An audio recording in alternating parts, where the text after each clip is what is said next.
چھوڑ دو ان لوگوں کو جنہوں نے اپنے دین کو کھیل اور تماشا بنا لیا. دین کو یاد رکھیے، آج اس کو بہت ہی معمولی طور پر لیا جا رہا ہے، دین کو کھیل مذاق اڑانے کا. دوستوں میں کوئی دوست داڑھی رکھ لیا تو داڑھی کا مذاق ہو گیا.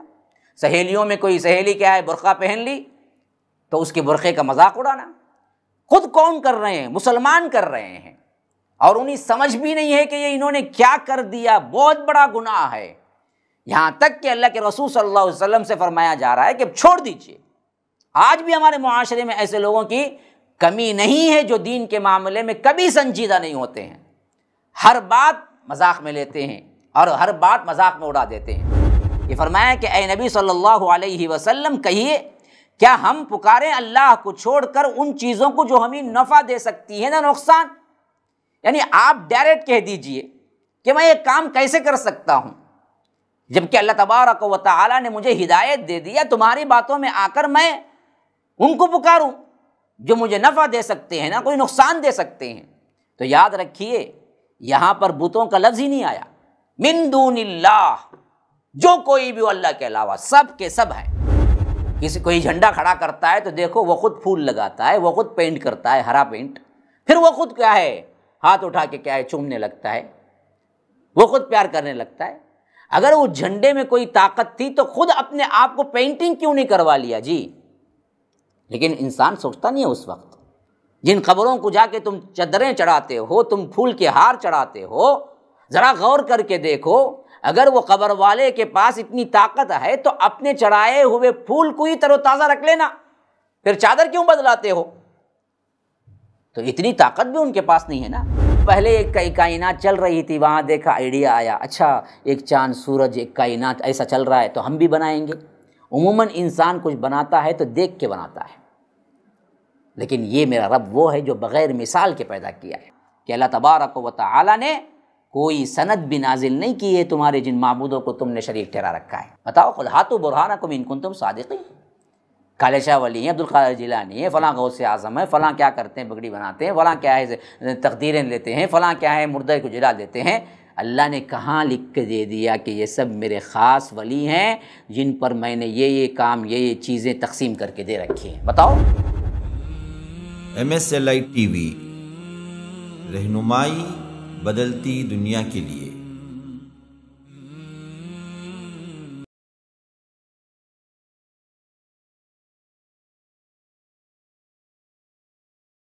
وما علی الذین یتقون من حسابہم من شیء ولکن ذکری لعلہم یتقون. یقیناً جو لوگ تقوی کی روش اختیار کرتے ہیں ان پر ان لوگوں کے حساب کی کوئی ذمہ داری نہیں ہے، ان بدبختوں کی جو اوپر گزرا ہے، لیکن یہ یاد دہانی ہے تاکہ وہ لوگ تقوی اختیار کریں. تو معلوم ہوا کہ حتی الامکان اپنے آپ کو بچاؤ اور ساتھ میں امر بالمعروف نہی عن المنکر پہنچاتے رہو. ان سب کے باوجود بھی گمراہی پر اڑے رہیں گمراہ لوگ تو پھر اس پر تمہاری کوئی ذمہ داری نہیں ہے. پھر اللہ تم سے نہیں پوچھے گا. یہ گویا کہ کیا ہے انڈائریکٹلی اللہ کے رسول صلی اللہ علیہ وسلم کو بتایا جا رہا ہے کہ آپ غمگین نہ ہو. آپ دراصل پہنچا چکے ہیں، آپ تن من دھن لگا چکے ہیں، پھر بھی یہ لوگ نہیں سدھرتے ہیں تو حساب کی ذمہ داری آپ پر نہیں ہے، آپ کو نہیں پوچھا جائے گا. ہاں آپ کو یاد دہانی کرانا تقوی کی روش کے لیے تاکہ وہ لوگ پلٹ جائیں، یہ تو کرتے رہنا چاہیے. بعض لوگ ایک بار بولتے، دو بار بولتے، تین بار بولتے، پھر اس کے بعد خود ہی فیصلہ کر لیتے ارے بھائی انہیں تو کیا ہے، کبھی سننے والا نہیں ہے بھائی، اسے سمجھانا ہی بیکار ہے نا. آپ کا کام سمجھانا ہے، وہ کرتے رہیے. ولیکن ذکری لعلہم یتقون، یہ ایک یاد دہانی ہے تاکہ تقوی اختیار کریں. تو ہمیں وہ چیز کرنا ہے، لیکن اس واسطے بالکل دعوت اسلام سے امر بالمعروف سے نہی عن المنکر سے رک ہی جانا کہ دیکھو بھائی یہ تو مان کر نہیں دیتا، یہ بھی غلط ہے. یا سمجھاتے سمجھاتے تھک جانا بھی غلط ہے. یا یہ سمجھنا کہ سب کچھ کرنے کے باوجود بھی اللہ مجھ سے پوچھے گا، یہ بھی دراصل ایک طرح کی ڈھارس ہے کہ نہ، اگر تم نے کام کر لیا تو جو لوگ تقوی کی روش اختیار کرتے ہوئے کام کر لیتے ہیں ان لوگوں پر کیا ہے حساب کی کوئی ذمہ داری نہیں ہے. ان برے لوگوں کے انہوں نے کیوں ایسا کیا، کسی کو کیا ہے کان پکڑ کے کسی کو کیا ہے بالجبر نیک بنانا، یہ ذمہ داری ہمیں نہیں دی گئی ہے. وَذَرِ الَّذِينَ اتَّخَذُوا دِينَهُمْ لَعِبًا وَلَهْوًا. چھوڑ دو ان لوگوں کو جنہوں نے اپنے دین کو کھیل اور تماشا بنا لیا. دین کو یاد رکھیے، آج اس کو بہت ہی معمولی طور پر لیا جا رہا ہے دین کو کھیل مذاق میں اڑانے کا۔ دوستوں میں کوئی دوست داڑھی رکھ لیا تو داڑھی کا مذاق ہو گیا، سہیلیوں میں کوئی سہیلی کیا ہے برقع پہن لی تو اس کے برقعے کا مذاق اڑانا۔ خود کون کر رہے ہیں؟ مسلمان کر رہے ہیں، اور انہیں سمجھ بھی نہیں ہے کہ یہ انہوں نے کیا کر دیا، بہت بڑا گناہ ہے۔ یہاں تک کہ اللہ کے رسول صلی اللہ علیہ وسلم سے فرمایا جا رہا ہے کہ چھوڑ دیجئے۔ آج بھی ہمارے معاشرے میں ایسے لوگوں کی کمی نہیں ہے جو دین کے معاملے میں کبھی سنجیدہ نہیں ہوتے ہیں، ہر بات مذاق میں لیتے ہیں اور ہر بات مذاق میں اڑا دیتے ہیں۔ آپ سنجیدگی سے کہیے نا، دیکھیے بھائی یہ غلط ہے، آپ کسی شادی بیاہ میں چلے جائیں، وہاں کے رسومات کو دیکھ کے آپ کہیں کہ یہ غلط ہے، تو بس کان سے سن کے اس کان سے اس کان سے اڑا دیا جاتا ہے، اور مذاق میں ارے تم تو ہر ایک کو غلط بولتے جی، چلو، گویا کہ کیا ہے، سننا ہی نہیں چاہتا۔ تو ایسے افراد کے سلسلے میں رب فرما رہا ہے کہ وَذَرِ الَّذِينَ اتَّخَذُوا دِينَهُمْ، ان کو چھوڑ دو ان کے اس رویے کی وجہ سے جنہوں نے دین کو کیا ہے، مذاق بنا لیا۔ وَغَرَّتْهُمُ الْحَيَاةُ الدُّنْيَا، اصل میں ان لوگوں نے دین کو مذاق کیوں بنایا؟ اصل کاس کیا ہے؟ دنیا کی زندگی نے انہیں دھوکے میں ڈال دیا ہے۔ کماؤ کماؤ جماؤ جماؤ، کماؤ جماؤ، کماؤ جماؤ، کماؤ جماؤ، بس دین کی طرف رغبت ہی نہیں ہے۔ اصل کاس دین کا مذاق اڑانا، اصلی وجہ اندر وغرتہم الحیات الدنیا، دنیا کی زندگی نے انہیں دھوکے میں ڈال دیا ہے۔ ہاں، لیکن ایسے لوگوں کو بھی متقی لوگ، دیندار لوگ یہ کہہ کے چھوڑ دینا کہ میں نے تو کہہ دیا، اب وہ ماننے والا نہیں ہے، نہیں، فرمایا کہ وذکر بہ ان تبصر نفس بما کسبت، یہ ہے اصل حقیقت جو ہمارے لیے مضمون ہے۔ آپ تذکیر کیجئے، یاد دہانی کیجئے اسی قرآن کے ذریعے بھی۔ کیوں؟ فرمایا کہ ان تبصر نفس بما کسبت، مبادا کوئی جان اپنے کرتوتوں کی وجہ سے گرفتار نہ ہو جائے۔ ہاں، بظاہر دکھ رہا ہے مذاق اڑا رہا ہے، بظاہر دکھ رہا ہے مان کر نہیں دے گا، لیکن ایک داعی کو کبھی مایوس نہیں ہونا چاہیے۔ اسی لیے اللہ کے رسول صلی اللہ علیہ وسلم سے فرمایا گیا کہ وذکر بہ، آپ قرآن کے ذریعے سے ان کی تذکیر کرتے رہیے، انہیں یاد دہانی کراتے رہیے۔ کیوں؟ ان تبصر نفس بما کسبت، اس کا نفس جو کمایا ہے اس کی وجہ سے وہ گرفتار نہ ہو جائے عذاب جہنم میں، گرفتار نہ ہو جائے اللہ کی پکڑ میں۔ یہ درد تو ہونا ہی چاہیے ہر داعی کو کہ یہ ہے، لیکن بدبخت جانتا نہیں ہے، اس واسطے ہم اس کو اس کے حال پہ نہیں چھوڑ سکتے، ہم اس کو سمجھاتے رہیں گے۔ اسی لیے فرمایا کہ مبادا کوئی جان اپنے کرتوتوں کے سبب گرفتار نہ ہو جائے۔ اور اسی بات کو سورہ قاف کے آخر میں فرمایا فذکر بالقرآن من یخاف وعید، قرآن کے ذریعے سے آپ تذکیر کیجئے اس شخص کو جو واقعتاً ڈرتا ہے۔ پھر فرمایا کہ لیس لہا من دون اللہ ولی ولا شفیع، پھر اس کے لیے نہیں ہوگا اللہ کے مقابلے میں کوئی کارساز بھی اور کوئی سفارش کرنے والا بھی۔ یہ سفارش کی نفی ہو رہی ہے، لیکن یہ کن کے لیے؟ کفار کے لیے۔ کیوں؟ حقیقی اعتبار سے قل للہ شفاعت جمیعا، کل کی کل شفاعت یہ دراصل اللہ ہی کے لیے ہے۔ اس حیثیت سے نفی ہو رہی ہے کہ کوئی کارساز نہیں ہے، کوئی ولی نہیں ہے، کوئی شفیع نہیں ہے، لیکن اس کے ساتھ ساتھ مسلمانوں کے لیے نیک لوگوں کی شفاعت حق ہے۔ من ذا الذی یشفع عندہ الا باذنہ، اللہ جس کو اذن دے وہ کر سکتا ہے۔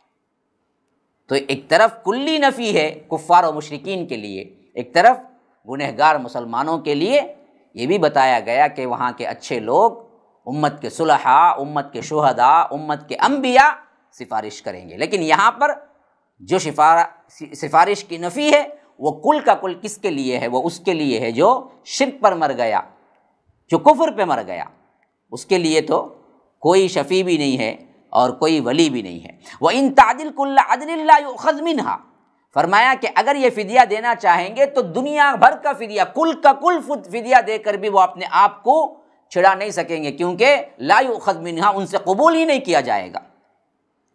تو یہ دے کے بچ جائیں گے، وہ دے کے بچ جائیں گے، نہ، کوئی نہیں بچانے والا ہوگا۔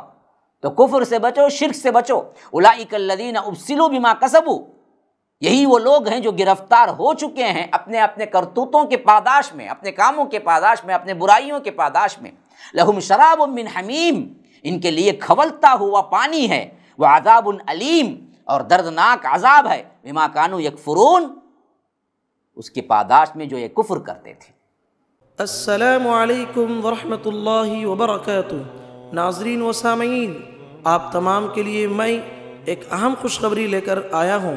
جیسا کہ آپ جانتے ہیں کہ مرکز السلام کے تحت مسجد السلام کی افتتاح 21ویں شب رمضان المبارک کو عمل میں آئی تھی، جس پر ہمارا وعدہ تھا کہ ایک عظیم الشان جلسہ عام کا انعقاد عمل میں آئے گا۔ اب وقت الحمدللہ قریب آ چکا ہے۔ انشاءاللہ 27 نومبر 2022 بروز اتوار بمقام مسجد السلام صبح ٹھیک 10 تا رات 9 بجے تک ایک عظیم الشان اجتماع عام بعنوان فلاح انسانیت منعقد ہونے جا رہا ہے، جس کی صدارت فضیلت الشیخ عبداللہ حیدرآبادی عمری مدنی حفظہ اللہ، سابق امیر جمعیت اہل حدیث تمل ناڈو و پانڈیچری کریں گے۔ اور اسی طرح اس اجتماع میں ملک کے مشہور و معروف علماء کرام تشریف لا رہے ہیں، جیسے فضیلت الشیخ اسد اللہ عمری مدنی حفظہ اللہ، صدر مرکز السلام نشر الاسلام چنئی، فضیلت الشیخ بدیع الزمان مدنی حفظہ اللہ، مرسی ٹی وی اسپیکر، فضیلت الشیخ عبد الواحد عمری مدنی حفظہ اللہ، سیکریٹری جمعیت اہل حدیث تمل ناڈو و پانڈیچری، فضیلت الشیخ عبد السلام عمری مدنی حفظہ اللہ، امیر جمعیت اہل حدیث چنئی، فضیلت الشیخ حافظ جاوید عثمان ربانی حفظہ اللہ، بانی و سیکریٹری مرکز السلام نشر الاسلام چنئی، فضیلت الشیخ عبد الصبور عمری مدنی حفظہ اللہ، استاذ جامعہ دارالسلام عمر آباد، فضیلت الشیخ دکتور حافظ عبد الغنی عمری مدنی حفظہ اللہ، سابق مدرس مسجد نبوی صلی اللہ علیہ وسلم،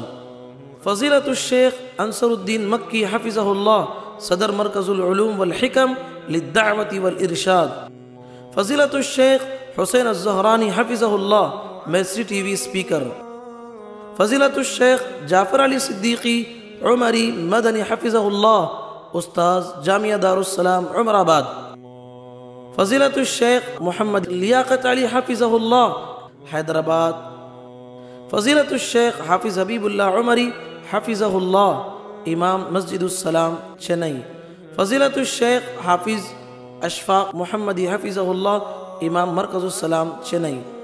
ناظرین و سامعین، یہ بھی ہمارے لیے خوشی کا باعث ہے کہ آپ سب کو یہ خصوصی دعوت فضیلت الشیخ اسد اللہ عمری مدنی حفظہ اللہ، صدر مرکز السلام، اور ان کے چھوٹے بھائی فضیلت الشیخ حافظ جاوید عثمان ربانی حفظہ اللہ، بانی و سیکریٹری مرکز السلام کی طرف سے دی جا رہی ہے۔ آپ تمام اس اجتماع میں ضرور شرکت کریں، اور اسی طرح آئے ہوئے تمام مہمانوں کے لیے دوپہر کے کھانے کا بھی انتظام کیا گیا ہے۔ نوٹ: خواتین کے لیے پردے کا معقول انتظام کیا گیا ہے۔ ناظرین بھولیے گا نہیں، ابھی آپ اپنے کیلنڈر میں ہمارے اس پروگرام کی تاریخ نوٹ کر لیں۔ 27 نومبر بروز اتوار صبح ٹھیک 10 تا رات 9 بجے تک بمقام مسجد السلام یہ پروگرام منعقد ہونے جا رہا ہے۔ شکرم، جزاکم اللہ خیرا و احسن الجزاء۔ السلام علیکم ورحمۃ اللہ وبرکاتہ۔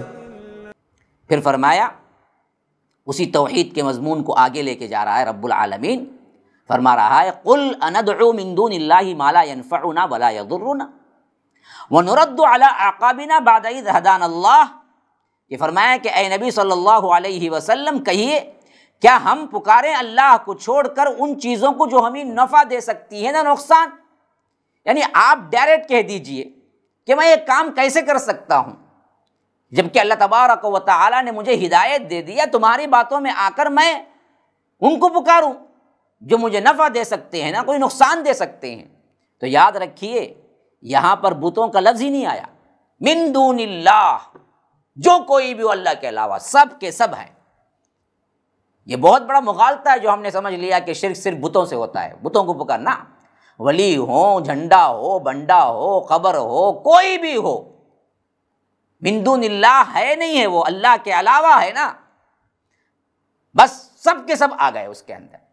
اندعو من دون اللہ، کیسے میں اللہ کو چھوڑ کر پکاروں جو سب کے سب کوئی بھی ہوں؟ ان کی صفت یہی ہے کہ ما لا ینفعنا ولا یضرنا، جو نہ نفع دے سکتی ہیں یا نقصان دے سکتے ہیں۔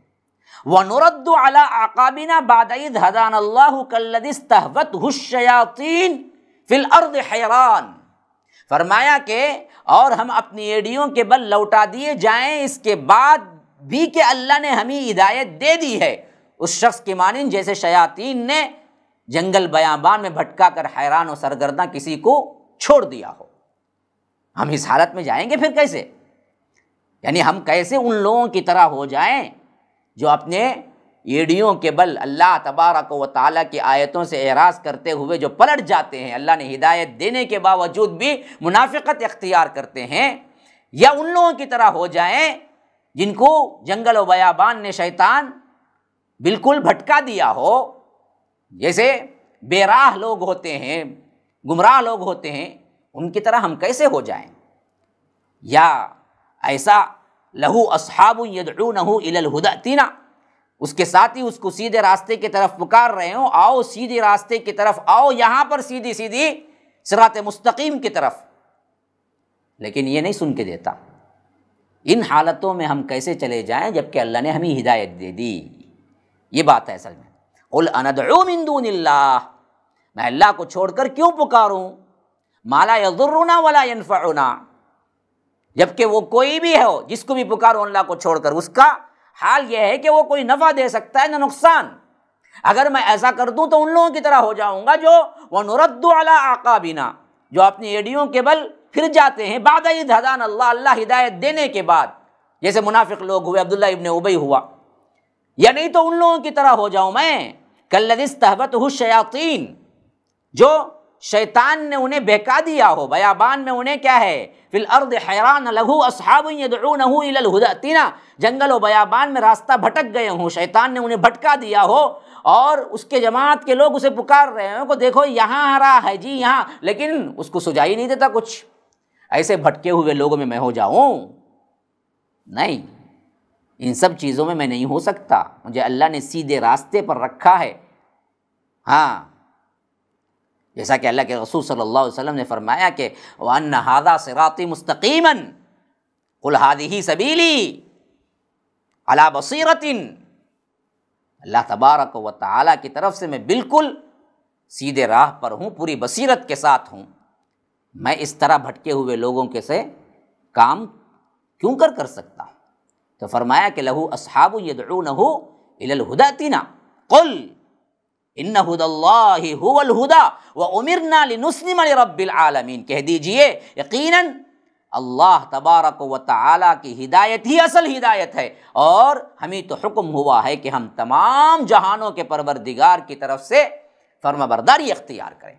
وامرنا لنسلم، ہمیں تو حکم ہی یہی ہوا ہے کہ تمام جہانوں کا پروردگار رب العالمین، تمام جہانوں کے پروردگار کے لیے اپنے آپ کو ہم فرما بردار بنا لیں، تابع و فرمان بنا لیں، یہی حکم ہمیں ملا ہے، اسی حکم پر ہم رہیں گے۔ اور ساتھ میں جو حکم ہمیں ملا ہے وَأَنْ أَقِيمُوا الصَّلَاةَ وَاتَّقُوهُ، اور یہ کہ نماز قائم کرو اور اللہ کا تقوی اختیار کرو، وَهُوَ الَّذِي إِلَيْهِ تُحْشَرُونَ، وہی ہے جس کی طرف تم سب کو جمع کیا جائے گا۔ وَهُوَ الَّذِي خَلَقَ السَّمَاوَاتِ وَالْأَرْضَ بِالْحَقِّ، وہی ہے جس نے پیدا کیا آسمانوں کو بھی اور زمین کو بھی پورے حق کے ساتھ۔ ہاں، یہ ہے اصل، یہ کھیل تماشا نہیں ہے، یہ کائنات کا پیدا کرنا، پورے حق کے ساتھ اللہ تبارک و تعالیٰ نے اس کے انتظام میں، اس کا ایک بہت بڑا مقصد میں اللہ تبارک و تعالیٰ نے پیدا کیا ہے کہ یہاں پر تمہیں نیکی کمانا ہے، جنت کے لیے کوشش کرنا ہے، اور اللہ کے عذاب سے بچنا ہے۔ اور پھر کیا ہوگا؟ وَيَوْمَ يَقُولُ كُن فَيَكُونُ، وہ جس دن کہے گا کہ ہو جا تو وہ ہو جائے گا، یعنی جس دن کہہ گیا، جس دن کہہ دیا جائے گا کہ اب یہ زمین و آسمان یہ کائنات درم برم ہو جا تو ہو جائے گی، جیسا کہ سورہ انبیاء میں فرمایا یوم نطوی السماء کطی السجل للکتب، ہم تمام کو آسمانوں کو لپیٹ میں لے لیں گے، جیسے کتابوں کو ہم لپیٹ دیتے ہیں اس طرح ہم آسمانوں کو لپیٹ کے فنا کر دیں گے، بالکل بھی کیا نیست و نابود کر دے گی۔ تو جس دن ہم کہیں گے کائنات برباد ہو جائے تو بس آنے واحد کے اندر وہ کائنات برباد ہو جائے گی۔ وَيَوْمَ يَقُولُ كُن فَيَكُونُ قَوْلُهُ الْحَقُّ وَلَهُ الْمُلْكُ يَوْمَ يُنفَخُ فِي الصُّورِ، اسی کا فرمان ہی حق ہے اور اسی کے لیے ہوگی بادشاہی جس دن سور پھونکا جائے گا۔ یہ سور اصل میں کیا ہے؟ ایک سنگ ہے، سے اللہ کے رسول صلی اللہ علیہ وسلم نے فرمایا حضرت اسرافیل ابھی بھی اسے لیے تیار بیٹھے ہوئے ہیں کہ کب حکم ہو اور کب اس میں پھونک دیا جائے۔ جیسے ہی پھونکا جائے گا کائنات درم برم ہو جائے گی۔ تو اللہ تعالیٰ کہتا ہے وَلَهُ الْمُلْكُ يَوْمَ يُنفَخُ فِي الصُّورِ، اسی کے لیے بادشاہی ہوئے جس دن سور پھونکا جائے گا۔ اس میں ایک طرف اشارہ بھی ہے، آج اس کی بادشاہی نہیں ہے کیا؟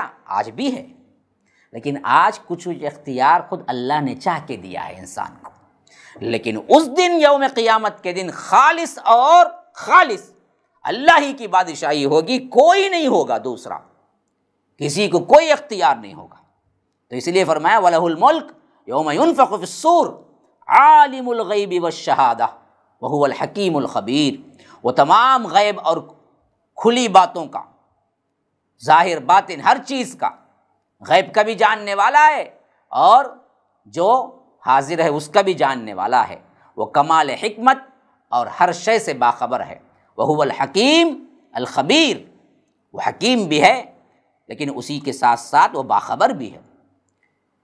اب یہاں سے حضرت ابراہیم علیہ السلام کا وہ قصہ شروع ہو رہا ہے جو کہ توحید کے دعوت اور قوم کو انہوں نے کس طرح سمجھایا اور مشرک قوموں کے ساتھ انبیاء کس طرح کا سلوک کرتے تھے، کس طرح انہیں سمجھاتے تھے، کتنا نرم رویہ اختیار کرتے تھے، اس کا مضمون یہاں پر اللہ تبارک و تعالی لا رہا ہے۔ فرمایا کہ وَإِذْ قَالَ إِبْرَاهِيمُ لِأَبِيهِ آزَرَ أَتَتَّخِذُ أَصْنَامًا آلِهَةً، یاد کرو جب یہ کہا تھا ابراہیم نے اپنے باپ آزر سے، کیا تم ان بتوں کو اپنا معبود بنا لیا ہے؟ تم دیکھتے نہیں ہو یہ کون ہے؟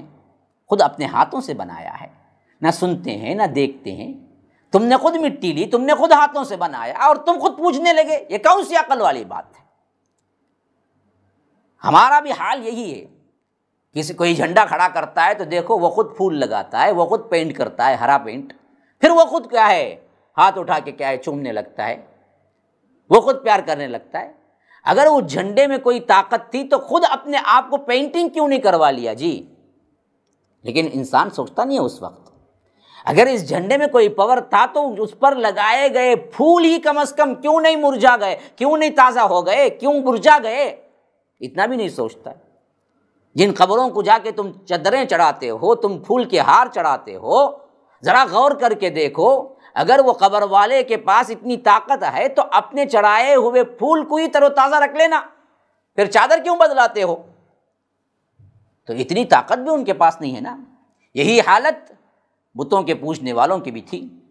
تو اسی واسطے حضرت ابراہیم نے پوچھا، یہاں پر خاص طور پر یہ ذکر آیا کہ لِأَبِيهِ آزَرَ، گویا کہ معلوم ہو رہا ہے کہ اللہ تبارک و تعالی تورات کے اندر حضرت ابراہیم علیہ السلام کے والد کا نام طارق آیا ہے، اور اسی معاملے میں اسی واسطے بہت سے لوگ جو شیعہ ہیں یا پسند کرتے ہیں شیعہ کو، ان بدبختوں نے بھی کیا کر دیا کہ یہاں پر واضح حضرت ابراہیم علیہ السلام کے والد کا نام آزر آنے کے انکار کر دیا اور کہا کہ ان کے والد کا نام تو طارق تھا، یہ دراصل یہ ان کے چچا ہیں، والد نہیں ہیں، حالانکہ بات بالکل بھی غلط ہے۔ یہاں اللہ تبارک و تعالی لِأَبِيهِ کہہ کر پھر نام لانے کی وجہ یہ ہے، یا یوں سمجھ آتی ہے کہ تورات میں ان لوگوں نے حضرت ابراہیم علیہ السلام کے باپ کے نام کو بگاڑ دیا تھا، یا انہوں نے کیا کیا تھا، تحریف کر دیا تھا، تاریخ بنا دیا تھا۔ تو اس واسطے اللہ نے کہا کہ نہیں، وہ تاریخ نہیں، وہ آزر ہے۔ اب بدبختی یہ ہے کہ ہمارے بھی بعض لوگ کیا کیے، پھر سے انہوں نے وہی روایات کو پکڑا اور کہا کہ دیکھو یہ تو کیا ہے، آزر باپ نہیں ہے، چچا ہے۔ کبھی کبھی چچا کو بھی کیا ہے، ابی کا لفظ، ابن کا لفظ استعمال ہو جاتا ہے عربی میں، اس واسطے وہ چچا ہے۔ حالانکہ یاد رکھیے یہ بالکل بات صحیح نہیں لگتی قرآن کی اس آیت سے۔ حضرت ابراہیم علیہ السلام کے باپ کا نام آزر ہے، جس کو رب نے یہاں پر خاص طور پر ذکر کیا ہے۔ فرمایا کہ آزرا تتخذ اصناما آلہہ، اپنے باپ آزر سے کیا تم ان بندوں کو اپنا خدا بنا رکھا ہے، ان معبودوں کو، ان اصنام کو خدا بنا لیا ہے۔ پھر خود ہی حضرت ابراہیم علیہ السلام گویا کہ اسٹیٹمنٹ دے رہے ہیں، انی اراک وقومک فی ضلال مبین، میں تو دیکھ رہا ہوں، میری تو رائے میں کیا ہے، آپ اور آپ کی قوم کھلی ہوئی گمراہی میں ہے۔ گویا کہ اس آیت سے معلوم ہو رہا ہے کہ اللہ کے رسول حضرت ابراہیم علیہ السلام اس وقت نبوت پا چکے ہیں اور دعوت کے سلسلے میں وہ اپنے باپ اور اپنی قوم کو سمجھانے میں لگ چکے ہیں۔ تو پھر آگے آنے والے قصے کی جو باتیں ہیں، اس کو بہت سے لوگوں نے یہ سمجھا کہ حضرت ابراہیم دراصل شروع میں اس طرح کیا ہے چھوٹے چھوٹے خداؤں کو مانتے ہوئے ایک خدا پر آئے۔ یہ بالکل غلط بات لگتی ہے جو یہاں پر قرآن میں ذکر ہے۔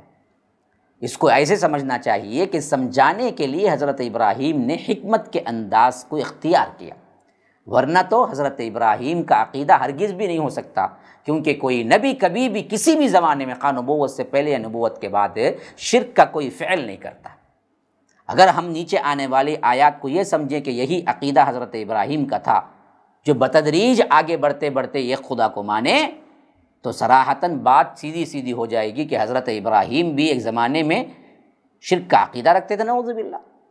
اور یہاں پر اوپر کہنے پر انی اراک وقومک فی ضلال مبین، اللہ تبارک و تعالیٰ کے فضل و کرم سے یہ بات بالکل صحیح طور پر فٹ ہو رہی ہے کہ میری رائے میں آپ اور آپ کی قوم کھلی گمراہی میں مبتلا ہے، کا معنی یہ ہے کہ اللہ تبارک و تعالیٰ مجھے صحیح ہدایت دے چکا اور بالکل کیا ہے توحید پر قائم ہوں۔ اچھا اب آگے سنیے، فرمایا کہ وَكَذَلِكَ نُرِي إِبْرَاهِيمَ مَلَكُوتَ السَّمَاوَاتِ وَالْأَرْضِ، اور ہم اسی طرح دکھاتے رہے ابراہیم کو آسمان اور زمین کے ملکوت، نظام۔ ملکوت پورا نظام مراد ہے، کائنات کا جو نظام ہے، اللہ تبارک و تعالیٰ کس طرح فرشتوں کے ذریعے اس کو چلا رہا ہے، جو ہم سے بالکل پوشیدہ ہے۔ یہ اللہ تبارک و تعالیٰ نے اپنے مخصوص انبیاء کو مختلف اوقات میں اس نظام کا مشاہدہ کرایا، جو حضرت محمد الرسول اللہ صلی اللہ علیہ وسلم کو معراج میں کروایا۔ گویا کہ یہ حضرت ابراہیم علیہ السلام کی ایک معراج تھی، جس میں وہ کائنات کا پورا نظام اللہ تبارک و تعالیٰ نے بتایا۔ کیوں؟ وَلِيَكُونَ مِنَ الْمُوقِنِينَ، فرمایا کہ تاکہ وہ پوری طرح یقین کرنے والوں میں سے ہو جائیں کہ یہ کام کیوں ہوتا ہے، انبیاء کو معراج اور مشاہدے کیوں کرائے جاتے ہیں۔ فرمایا کہ وہ یقین کامل کی حیثیت سے آ جائیں، وہ اس حیثیت سے ایمان اور عقیدے میں پختہ ہو جائیں، جو دیکھ کر ایمان ہوتا ہے وہ دیکھنے والوں کے لسٹ میں آ جائے، حجت قائم کر سکے، اس حد تک پختہ یقین ہو جائے۔ تو حضرت ابراہیم علیہ السلام کو بھی اللہ تبارک و تعالیٰ نے اپنے نظام کے بہت سے مشاہدے کروائے۔ جب یہ آیت بھی دلالت کرتی ہے کہ اس وقت نبوت مل چکی تھی اور دعوت شروع ہو چکی تھی، اور اللہ تبارک و تعالیٰ نے اپنے قرب خاص کے لحاظ سے بہت سے چیزوں سے جو پوشیدہ ہیں نظام کائنات کے، حضرت ابراہیم کو بتا دیا تھا۔ پھر اس کے بعد اب یہ تفصیل آ رہی ہے جس کو ہمیں سننا ہے۔ تو اب سننے کے بعد بات بالکل آپ کے ذہنوں میں بیٹھ جائے گی کہ یہ دراصل حضرت ابراہیم کا عقیدہ نہیں بیان ہو رہا ہے، یا تدریجی حضرت ابراہیم علیہ السلام ایمان نہیں لائے، بلکہ یہ سمجھانے کا ایک میتھڈ تھا جو حضرت ابراہیم علیہ السلام نے یہاں قوم کے لیے اختیار کیا تھا۔ کیونکہ ان کی قوم جو تھی نا، ان میں کے بعض تھے ستارہ پرست، قدرتی مناظر، سورج کو پوجا کرنے والے، اور بعض تھے بتوں کو پوجا کرنے والے، اور بعض تھے سیدھے سیدھے بادشاہ کو بھی پوجنے والے، جو کہ اس وقت نمرود تھا۔ تو تینوں قسم کے لوگ تھے۔ تو دو تین دعوتیں، نمرود کا معاملہ تو وہ آ گیا جو ہم نے بقرہ میں پڑھ لیا تھا، اور اسی طرح ابراہیم علیہ السلام خاص اپنی قوم اور اپنے باپ کو دعوت دینے کا معاملہ ہم آگے پڑھیں گے، جو حضرت مریم علیہ السلام یعنی سورہ مریم کے اندر آ گیا ہے۔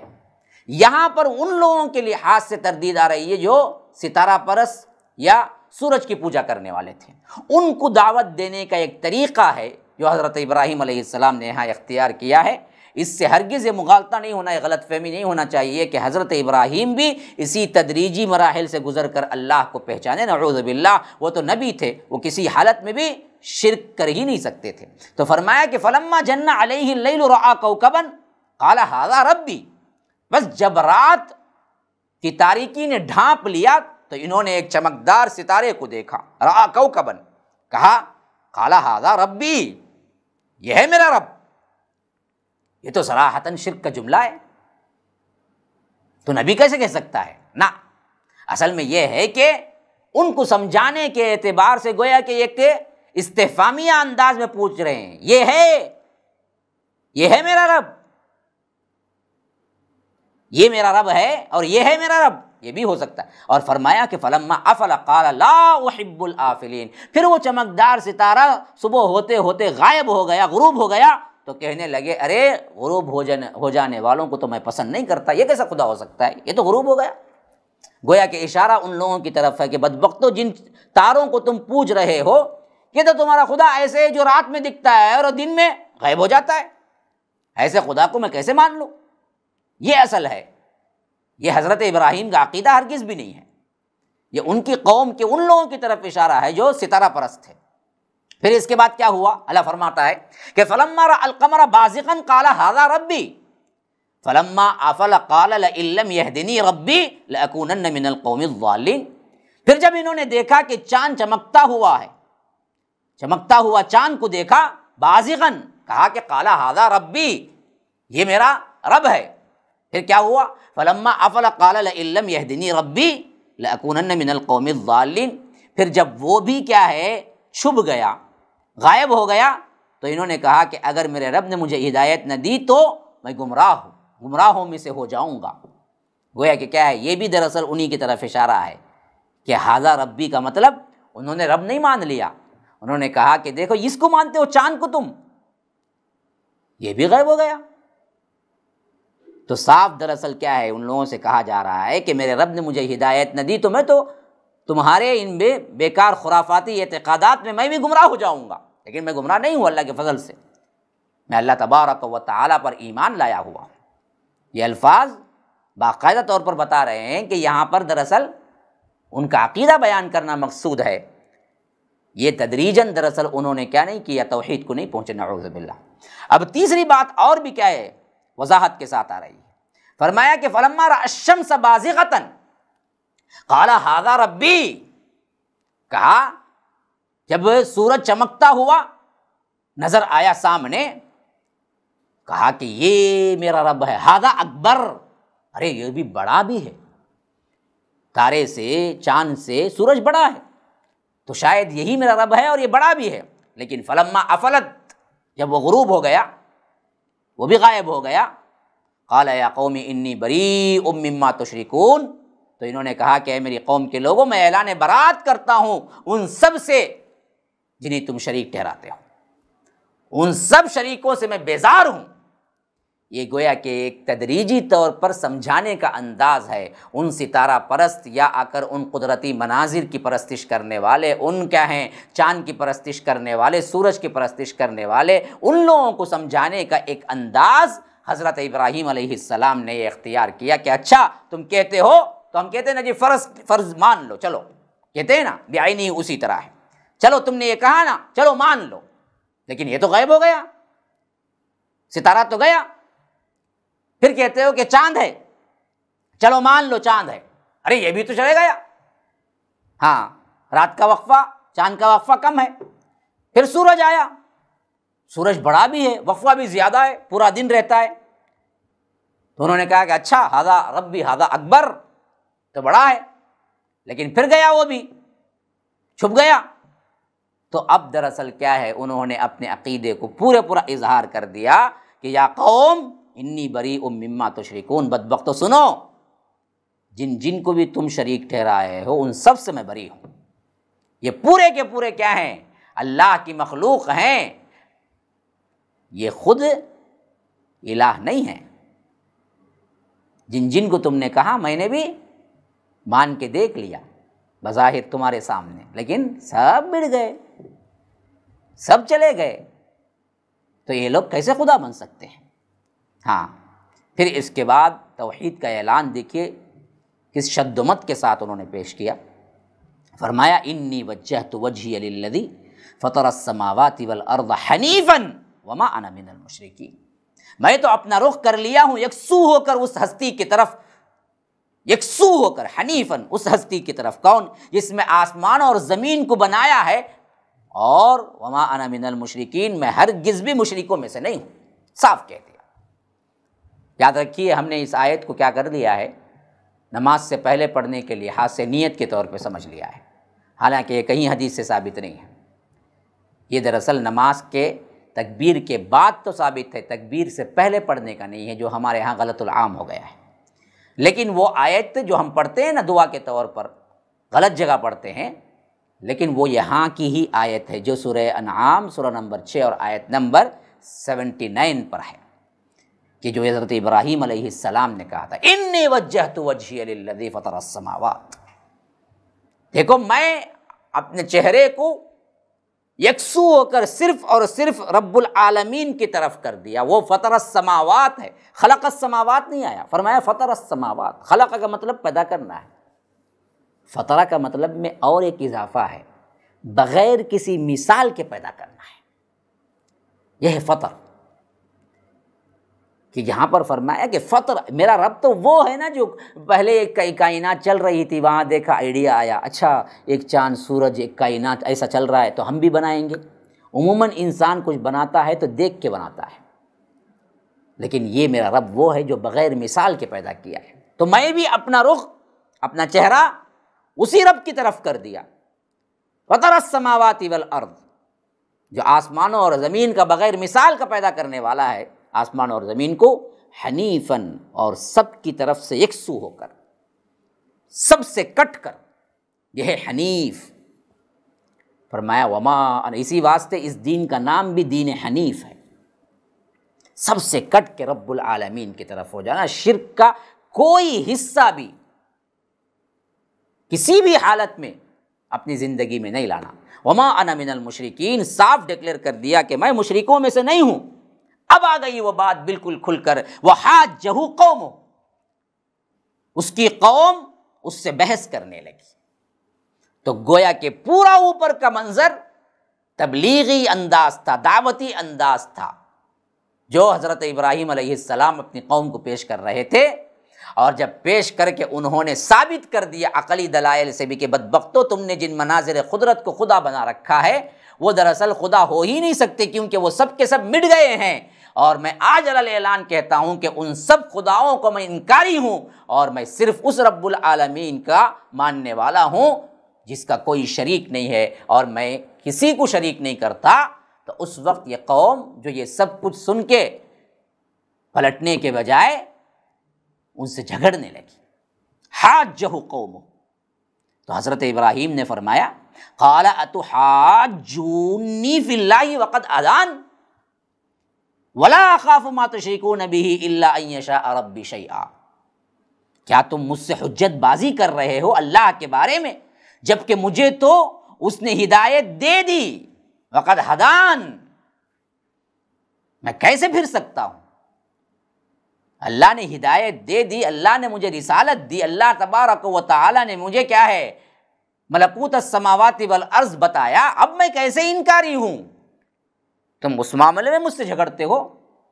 اور کہا کہ ولا اخاف ما تشرکون به الا ان یشاء ربی شیئا، اور مجھے کوئی خوف نہیں ہے ان ہستیوں کا جنہیں تم اس کا شریک ٹھہراتے رہے ہو، ان ہستیوں کے بارے میں جن کو تم اللہ تبارک و تعالیٰ کا شریک ٹھہرا رہے ہو، ان سے مجھے کوئی خوف نہیں ہے۔ ولا اخاف ما تشرکون به الا ان یشاء ربی شیئا، سوائے اس کے کہ میرا رب ہی کوئی بات چاہے، میں تمہارے بتوں سے ڈرنے والا نہیں ہوں۔ آج بھی کیا ہے، آپ توحید پر آ جائیں نا کہ فلاں کی لجت ہو جائے گی، فلاں کا معاملہ ہو جائے گا، فلاں کا کیا ہے غصہ ہو جائیں گے، فلاں پیر، لوگ ڈراتے ہیں، کوئی کچھ نہیں کر سکتا اللہ کے اذن کے بغیر۔ تو یہی کہا حضرت ابراہیم نے بھی، مجھے کوئی خوف نہیں ہے ان ہستیوں کا جنہیں تم اس کا شریک ٹھہرا رہے ہو، سوائے اس کے کہ میرا رب کچھ چاہے تو ہو سکتا ہے مجھے نقصان، میرا رب کچھ چاہے تو میرے خلاف کچھ ہو سکتا ہے۔ تمہارے معبودوں کا چاہنا نہ چاہنا کوئی حیثیت ہی نہیں رکھتا، نہ میں تمہارے معبودوں سے ڈرتا ہوں۔ وسع ربی کل شیء علما، فرمایا کہ میرا رب ہر شے کا علم، ہر شے کے بارے میں علم احاطہ کیا ہوا ہے، ہر شے پر اس کا علم چھایا ہوا ہے۔ وسع ربی کل شیء علما افلا تتذکرون، کیا تم نصیحت قبول نہیں کرتے؟ کیا تم لوگ نصیحت حاصل نہیں کرتے؟ تم لوگ تذکر نہیں کرتے؟ تم لوگ سوچتے کیوں نہیں ہو؟ وَكَيْفَ أَخَافُ مَا أَشْرَكْتُمْ وَلَا تَخَافُونَ أَنَّكُمْ أَشْرَكْتُمْ بِاللَّهِ مَا لَمْ يُنَزِّلْ بِهِ عَلَيْكُمْ سُلْطَانًا۔ اب یہ بہت اہم ترین بات ہے دعوتی مراحل میں جو یہ پیش آتی ہے، جس پر ہمیں کیا ہے پورے اعتماد کے ساتھ کھڑے ہونا ہے، وہ یہی ہے جو حضرت ابراہیم نے کہا ان مشرکوں سے، کہا کہ کیف اخاف ما اشرکتم، اور میں کیسے ڈروں ان سے جنہیں تم شریک ٹھہرا رکھا ہے، جبکہ تم اس بات سے نہیں ڈرتے کہ اللہ تبارک و تعالیٰ کے ساتھ شریک بنا لیے ہیں جس کی سند رب العالمین نے نہیں اتاری ہے۔ یہ ہے وہ بات جو ہر ایک داعی کو سمجھ لینا چاہیے توحید کی دعوت دیتے ہو۔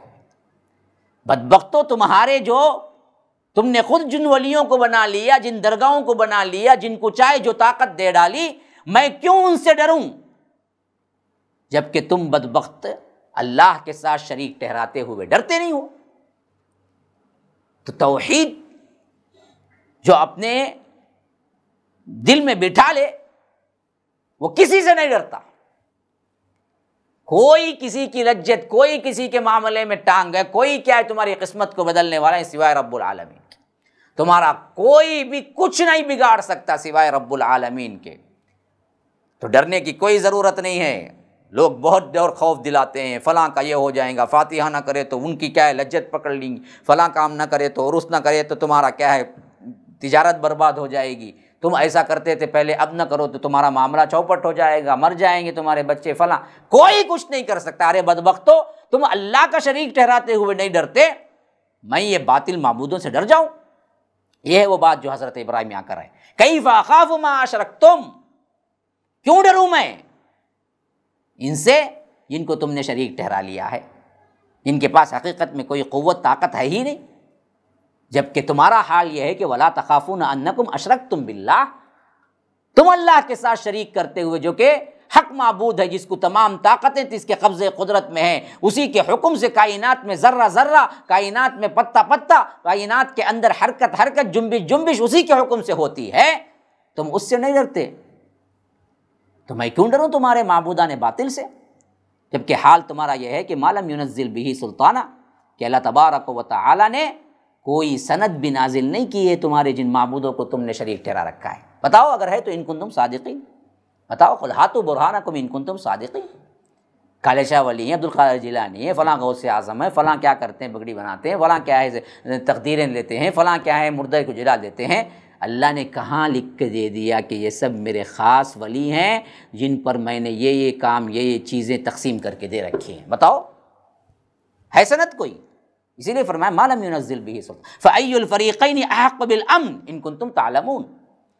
تو اب تم ہی جج کر لو، تم ہی سوچ لو، ہم دونوں فریق میں یعنی توحید اور شرک میں سب سے زیادہ امن کا حقدار کون ہے؟ اگر تم علم رکھتے ہو تو تم خود سمجھو۔ فأي الفریقین احق بالامن، امن کا حقدار کون ہے؟ توحید پر کامزن، توحید پر زندگی گزارنے والا، یا ایک رب کو چھوڑ کر کئی رب کئی خداؤں کو بنانے والا؟ کون امن کا حقدار ہے؟ ان کنتم تعلمون، اگر تم تھوڑا سا بھی علم رکھتے ہو تو بتاؤ۔ تو امن کا حقدار تو صرف اور صرف توحید والا ہوتا ہے نا جی۔ اسی واسطے نیچے آیت اللہ تبارک و تعالیٰ نے بتا دیا، واقعہ تو چل رہا تھا یہ، لیکن جیسے امن کی بات آئی، امن کی وضاحت اللہ تبارک و تعالیٰ نے فرمایا کہ ابراہیم علیہ السلام نے وہاں تو پوچھا کہ فأی الفریقین احق بالامن، دونوں فریقوں میں سے امن والا کون ہو سکتا ہے؟ تو اللہ نے نیچے کہا کہ الذین آمنوا ولم یلبسوا ایمانہم بظلم فاولئک لہم الامن۔ دیکھو جو لوگ ایمان لائے اللہ پر اور اپنے ایمان کو کسی طرح سے بھی ظلم سے آلودہ نہ کیا، ظلم کے ساتھ ملاوٹ نہ کی، تو صحابہ تو ڈر ہی گئے، کہا کہ اللہ کے رسول صلی اللہ علیہ وسلم کون ہے جو زندگی میں چھوٹا موٹا بھی ظلم نہ کرتا ہو؟ سب کے ہاتھوں کچھ نہ کچھ ظلم ہو جاتا ہے۔ اللہ نے تو یہاں کہا کہ وہی لوگ امن کے حقدار ہیں جو ایمان لاتے ہیں اور ظلم کی ملاوٹ نہیں کرتے۔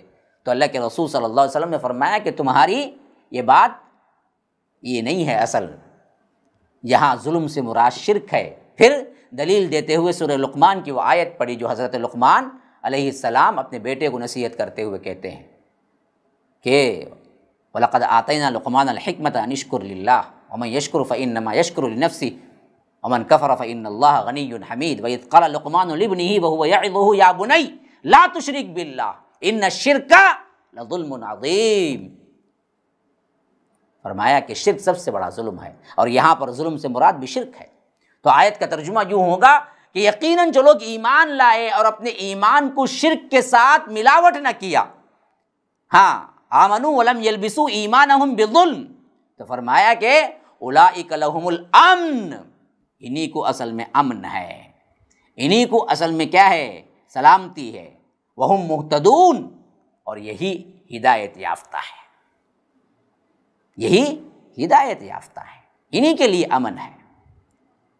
تو یاد رکھیے یہاں سے کیا ہے، اور انبیاء کرام کا ایک گلدستہ 18 انبیاء کرام کے نام لے کے اللہ تبارک و تعالی پھر شرک کی نفی کر رہا ہے، جو اس کے بعد متصل آیت آ رہی ہے، لیکن اس میں وَتِلْكَ حُجَّتُنَا آتَيْنَاهَا إِبْرَاهِيمَ عَلَىٰ قَوْمِهِ، تو اس سے وہ بات اور اچھی طرح واضح ہو گئی، جو اوپر کا جو دعوت کا مرحلہ، یا یوں سمجھ لیجئے کہ قوم سے جو بات چیت ہوئی، اس کے بارے میں اللہ نے وضاحت کر دی، یہ حضرت ابراہیم کا عقیدہ نہیں تھا، بلکہ یہ ہماری وہ حجت تھی جو ہم نے ابراہیم کو عطا کی تھی ان کے قوم کے خلاف، یعنی ایک تدبیر عطا ہوئی تھی کہ کس طرح ٹیکل کرو ان مادہ پرستوں کو، ان کیا ہے ستارہ پرستوں کو، ان کیا ہے سورج پرستوں کو، کس طرح آپ سمجھاؤ۔ تو اللہ تبارک و تعالی نے ایک حکمت دی تھی، اور اس طرح انہوں نے اپنی قوم پہ حجت قائم کر دی، ورنہ تو عقیدہ ان کا کبھی یہ نہیں تھا کہ سورج میرا رب ہے، یا چاند میرا رب ہے، یا تارا میرا رب ہے۔ یہ سمجھانے کے لیے اللہ تبارک و تعالی نے انہیں ایک گائیڈنس دیا تھا، جس کے ذریعے سے انہوں نے قوم کو سمجھایا۔ انشاءاللہ ہم اگلے بار وہ تمام انبیاء کرام کے نام بھی پڑھیں گے، جن کو اللہ تبارک و تعالی ان کے نام کے ساتھ استعمال کر کے کہتا ہے کہ یہ سب کے سب بھی کیا ہے، شرک میں اگر ہوتے تو اللہ تبارک و تعالی ان کو بھی معاف نہ کرتا۔ شرک کی سب سے بڑی خطرناکی اور شرک کتنا بڑا ظلم ہے، اس پر اللہ تبارک و تعالی اگلی آیات میں ہمیں بیان کر رہا ہے۔ اللہ تعالیٰ جو کچھ سنا اس پر عمل کرنے کی بھی توفیق عطا فرمائے۔ اللہ تعالیٰ جس طرح کہ ہیں قرآن کے ان دروس کو ہم سن رہے ہیں، اس میں اللہ تبارک و تعالیٰ ذوق و شوق پیدا کر دے، اور اللہ تبارک و تعالیٰ کے کلام کا جو اصل مقصد ہے توحید اور شرک سے بچنا، اللہ تبارک و تعالیٰ اس سے بھی ہمیں پورا مستفید فرمائے۔ جس طرح توحید کو اپنانا ہے اس طرح توحید کو اپنانے کی توفیق دے، اور جس طرح شرک سے بچنا ہے اس طرح اللہ تبارک و تعالی ہمیں شرک سے بچائے۔ اللہ تبارک و تعالی دین و دنیا کی ہر بھلائی صحت و عافیت کے ساتھ عطا فرمائے۔ ھذا وباللہ التوفیق، صلی اللہ وسلم علی نبینا محمد۔ اسأل اللہ لی ولکم ولسائر المسلمین من کل ذنب فاستغفروہ انہ هو الغفور الرحیم۔ والسلام علیکم ورحمۃ اللہ وبرکاتہ۔ MSLI TV رہنمائی بدلتی دنیا کے لیے۔ تو اب اللہ تبارک و تعالی نے فرمایا کہ وَلَوْ أَشْرَكُوا لَحَبِطَ عَنْهُمْ مَا كَانُوا يَعْمَلُونَ، کہ دیکھو جو کوئی بھی کیا ہے اس میں سے شرک کرتے، ان سب لوگوں کو، وہ سب انبیاء کرام بھی اگر شرک کرتے، جو کہ محال ہے، تصور ہی نہیں کیا جا سکتا، لیکن پھر بھی اگر ہوتا ایسا تو جو کچھ یہ اعمال کرتے تھے وہ سب کے سب اکارت ہو جائیں۔ یاد رکھیے یہ سب سے اہم ترین پوائنٹ ہے، سورہ نمبر 6 سورہ انعام اور آیت نمبر 88۔ ہمیشہ یاد رکھیں شرک کے اعتبار سے سب سے خطرناک اور سب سے بڑی وعید والی آیت۔ تو آج بھی علماء سو کا یہی کردار ہے، قرآن نعرہ لگائیں گے، حدیث کا بھی نعرہ لگا لیں گے، لیکن عوام کو وہی بات بتلائیں گے جو ان کی پسند کی ہو، ان کے خلاف کی ہو تو عوام کو نہیں بتائیں گے۔ دلائل شرک کے لحاظ سے ان کے عقلوں کو بتانے کے لیے دور دراز کی گھما پھرا کر بھی کوئی آیت ان کو مل جاتی ہے تو اولا کے فٹ کریں گے، دیکھو یہاں تو کیا ہے وَابْتَغُوا إِلَيْهِ الْوَسِيلَةَ، کہا تو وسیلہ پکڑو، اولیاء کو پکارو، حالانکہ وہاں وہ مطلب ہی نہیں ہے۔ لیکن پورا قرآن جو توحید سے بھرا ہوا ہے، ان آیتوں کو یہ علماء سو عوام کے سامنے بیان نہیں کرتے اور بتاتے نہیں کہ دیکھو اللہ رب العالمین نے یہ بھی کہا ہے۔ اپنے سے پہلے جتنے کتابیں اللہ کی طرف سے نازل ہوئی تصدیق کرنے والی بن کر آئی ہے، صدق الذی بین یدیہ، جو کتابیں نازل ہو گئی ہیں، جو تمہارے سامنے ہے تورات، ان سب کی تصدیق کرتی ہوئی یہ کتاب قرآن آئی ہے۔ اور فرمایا کہ وَلِتُنذِرَ أُمَّ الْقُرَىٰ، تاکہ آپ مکے والوں کو ڈرائیں۔ معلوم ہوا کہ پہلے مخاطب جو تھے وہ دراصل پہلے مخاطب جو تھے وہ مکے والے تھے، اسی واسطے مکے کا ایک نام ام القریٰ بھی۔ اس شخص سے زیادہ ظالم کون ہوگا جو اللہ پر جھوٹ تہمت لگائے یا یوں کہے کہ مجھ پر وحی آتی ہے حالانکہ اس کے پاس کسی بات کی بھی وحی نہیں آئی۔ یعنی ایک تو غلط نبوت کا دعویٰ کرنا، ایک ہے صحیح نبوت کو ٹھکرانا، دونوں ایک ہی درجے کے بڑے ظالم لوگ ہیں۔ کیونکہ حدیث میں آیا ہے کہ جب یہ الفاظ ادا ہوئے تو ایک صحابی نے پوچھا، اللہ کے رسول، ہر بندہ اچھا کپڑا پہننا چاہتا ہے، اچھی زندگی گزارنا چاہتا ہے، کیا تکبر ہے؟ اللہ کے رسول صلی اللہ علیہ وسلم نے فرمایا کہ نہیں، ان اللہ جمیل یحب الجمال، اللہ تو خوبصورت ہے، خوبصورتی کو پسند کرتا ہے۔ یہ چیزیں نہیں ہیں۔ بعض لوگ اچھا لباس پہننا تکبر سمجھاتے ہیں، بعض لوگ اچھے طریقے سے رہنے کو کیا ہے غلط سمجھتے ہیں، حالانکہ یہ تکبر نہیں ہے۔ یہ تو فرمایا کہ ان اللہ جمیل یحب الجمال، اللہ تو خوبصورت ہے، خوبصورتی کو پسند کرتا ہے۔ الکبر، اصل تکبر کیا ہے؟ بطر الحق وغمط الناس، حق کا انکار کرنا، لوگوں کو ذلیل سمجھنا۔ MSLI TV، رہنمائی بدلتی دنیا کے لیے۔